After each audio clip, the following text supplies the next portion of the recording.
So first of all, tell me a little about yourself. Yeah, so I'll keep it short. So my background is I'm an idea person. I love tinkering with things as a kid. So I saw your comment yesterday about Commodore 64, so we must have something in common there.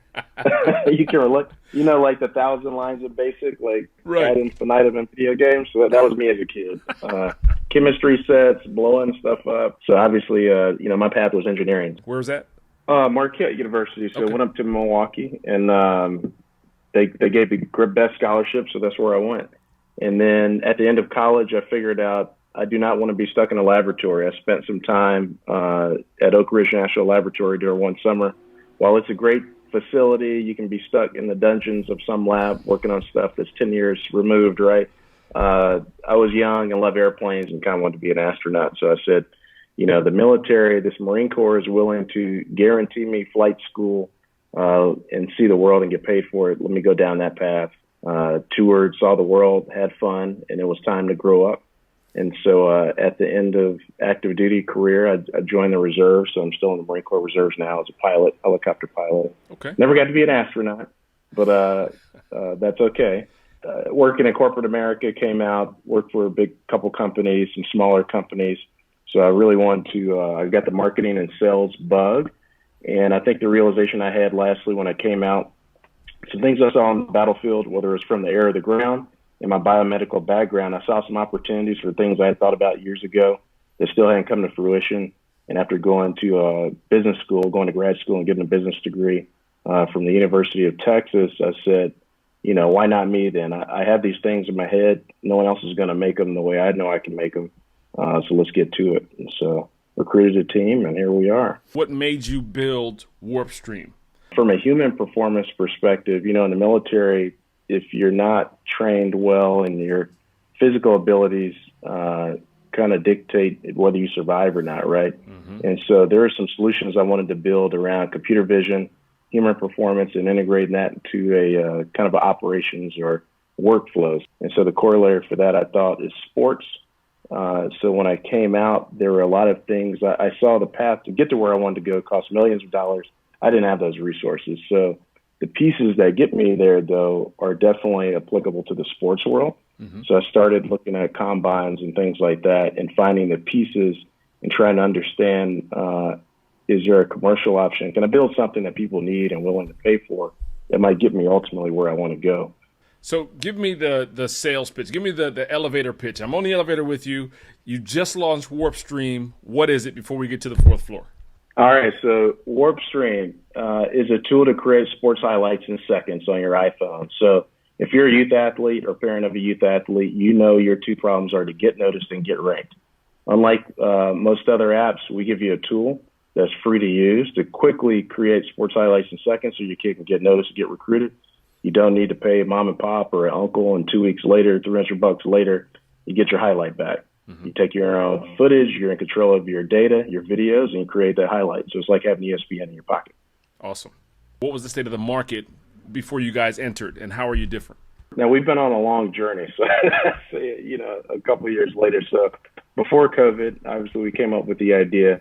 The state of the market is getting noticed and getting ranked is a challenge. Like, if that's what you're asking me, for the parents. Like, if you think about American youth athletes ages 13 to 18, the market is really for getting noticed. There's leading platforms, so like Agile Sports Technologies that launches Huddle. Most of these companies are more B2B, and a lot of the technology that's provided to youth athletes is kind of gated by either coaches and or school districts, right? So who pays is the school districts, and they provide a lot of great software. However, with these software companies that create sports video tools, they realize the people that's going to pay is like the coaches or the schools. So while they're focused on game footage, they're not necessarily optimized for the individual parent or athlete who cares about their kid getting noticed, right? Mm-hmm. They're like two extremes. Right. So you have platforms. I think you all have had like Influencer on. I want to say I've seen them on Valence, or people in the sports industry know about them. Companies they're more like B2B, so they partner with colleges or professional athletes, more the upper side of the talent, right? Right. So there's a gap missing for your average everyday consumer that only is going to spend maybe $60 a year on getting noticed, or $100 or so.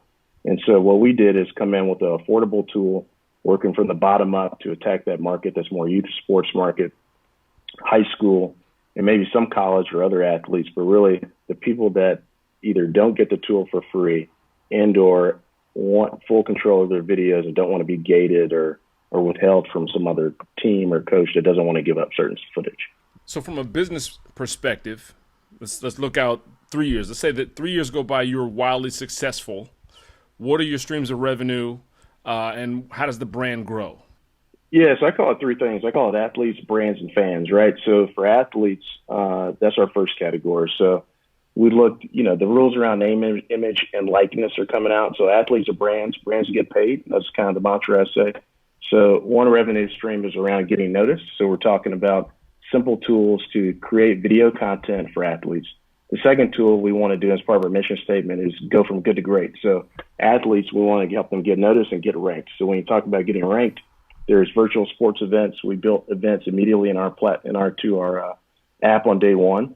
So whether it's you as a athlete or sign up for an event, we'll have a payment platform. So we'll take transactional revenue from each sale. And we partner with business partners such as sports organizations, leagues that hold these combines or similar events throughout the country.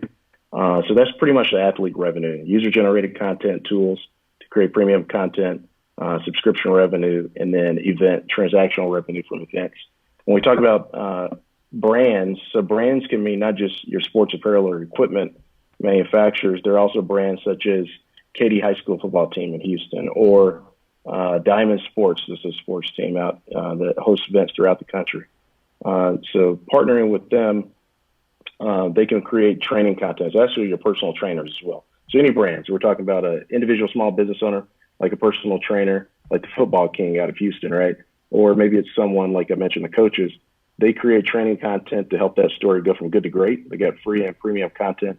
If they want to sell in our app, that's another pipeline of revenue I'd like to explore. It's just a virtual coaching. So we can do things such as smartwatches, et cetera, and just have that platform for both getting video content, delivering it for on-demand fitness. We always say seeing is believing in sports, right? So if you got to see it to believe it. People want to track the revenue. Yeah. And then lastly, for fans, potentially advertising, but I realize we need a large demographic and show, a nice, considerable user base by geo. So really like localized advertising, if we can show traction in certain markets throughout the United States. You've built into your software the ability for metrics for the athlete. How fast did you do it? Can you do it faster? Just from an athletic perspective, you want to be able to do it as fast as possible and correctly over and over and over again. So that's built into your platform, which is fantastic.